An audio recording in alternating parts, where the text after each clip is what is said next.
If you want a venture size outcome, meaning a huge exit someday, unfortunately, as I've always said, golf is not a big enough place to do it all by itself. Great starting point, but not a great landing point.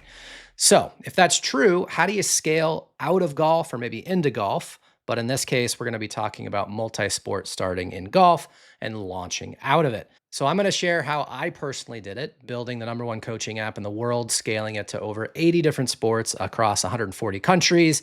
We got it acquired twice, and I exited last year.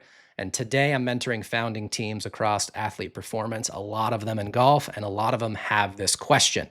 How do we start in golf, and then how do we grow out of it?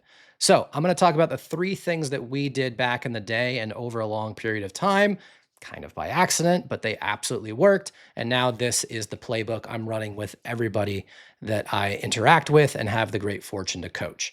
So let's dive into #1, which is picking the right customer along with the right product design. So the easiest way to dive into #1 is to help you understand my background in building Edufy, which later became CoachNow.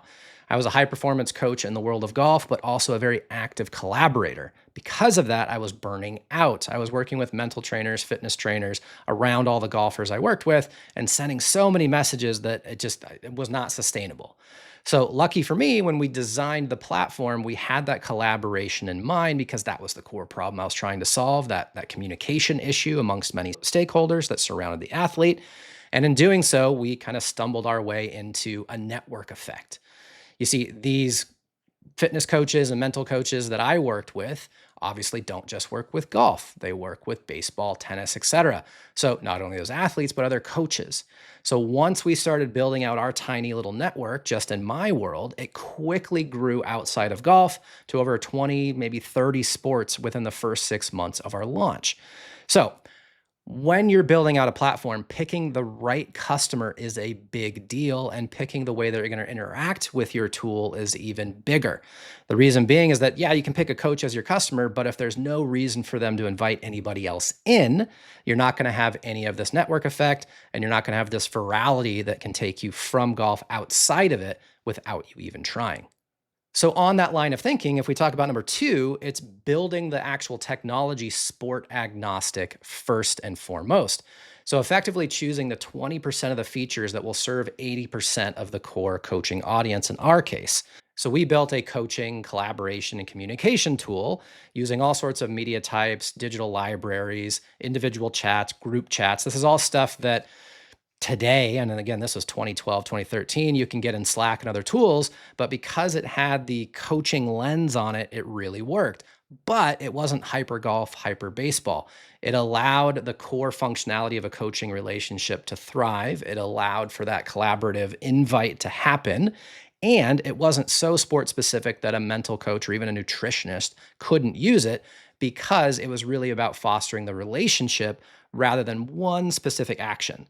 So over time, the competitive landscape changed and a lot of people tried to copy what we built. But unfortunately for them, they niched down way too hard by creating crazy video analysis tools that only a subset of coaches would use, and a subset of those coaches were golf coaches. So it had no opportunity to really have those viral moments or that breakout moment, because the moment a fitness trainer looked at it after getting invited in, they're like, oh man, this isn't for me. I can't use it. What's the point? So they ended up getting stuck in their specific niche and then dying out because they couldn't sustain with golf alone. So do not over design the product. Over time, you can, of course, niche down a little bit once your user base has grown and your business model is sustainable. You can start dialing in specific features for audiences that are growing and maybe the #1 audience in your platform, but never forget the other people using it, because that's the thing that's actually sustaining it in the long run and helping you have that network or viral effect. Getting into #3, let's talk about getting strategic on distribution. So, as I said a moment ago, we grew organically to all these different sports. In fact, we grew to over 80, as I said, across 140 different countries. Most of that was organic, yes, but eventually we had to pick a lane because you cannot market to all these audiences at once. What I mean by that is you cannot go to all the different conferences. You can't spin up infinite ads and landing pages and specific onboarding funnels for all these different folks. We had to pick a lane in order to put our marketing efforts into one specific channel. And in doing so, we chose golf to start. So that means going to the PGA show, sponsoring specific newsletters or groups, going to all the conferences, going basically door to door to these hotbeds across golf, meeting anybody and everybody we could, kind of forcing them in so that we could grow that specific vertical. The important part of that is that that's creating insight that we can then use for every other channel. So not only insight, but also systems and budgets and just a better understanding of how to acquire a specific vertical and own that vertical. So we did that in golf. And then over time, we moved to baseball, fitness, and other categories so that we could do the same thing.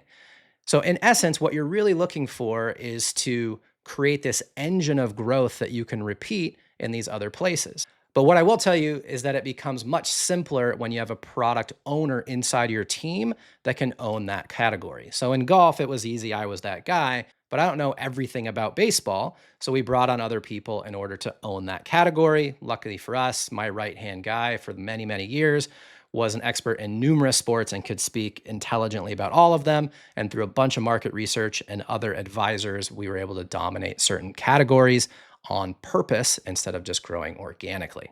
So those are the three areas that we landed in, like I said, kind of on accident, but it absolutely worked. And it's the recipe I'm passing along to all the other founders I worked with. So again, that's number one, pick the right customer and the right product design. Collaboration was our sweet spot. Number two, build out the product appropriately. In our case, it was choosing the right 20% that drove the right 80% of value for the largest amount of coaches across multiple sports. And number three, once you've identified things, build out a growth engine, an adoption engine in golf. That way you can replicate that design across other sports, but please don't be shy about hiring the right people to help you own it. As we wrap this up, if you are building for the scorecard, in other words, you are building in the world of game improvement inside of golf, of course, this is the channel for you, but we do much deeper dives over at scale.golf. We've got a newsletter to start, but we'll be launching a bunch of other programs. Effectively, I'm building the growth engine of golf and game improvement. So again, if you're building, this is the spot for you, and scale.golf is the newsletter and place for you to land. If you need help, you got questions, comments, feel free to leave those below because it's our goal here to help you build your business better and faster than we did. Thanks again for being here. See you next time.